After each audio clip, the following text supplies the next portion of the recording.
শ্রাবণে শুধুমাত্র কিন্তু শিবজির পুজো নয়, শিবজির পুজো করার আগে গণেশজির পুজো, তার সাথে সাথে কিন্তু আমাদের মাতা পার্বতীর পুজো কিন্তু অবশ্যই অবশ্যম্ভাবীভাবে করবেন।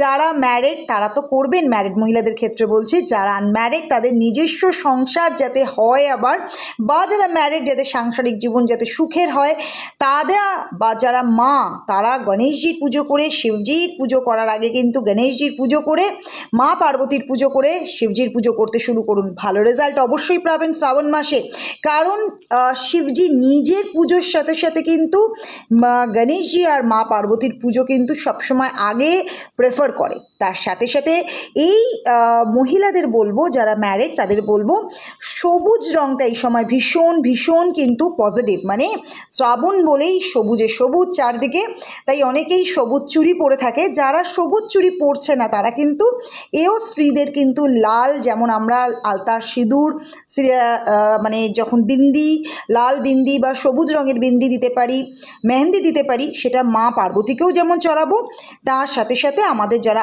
এও স্ত্রীরা রয়েছে তারা একে অপরকে কিন্তু দেব।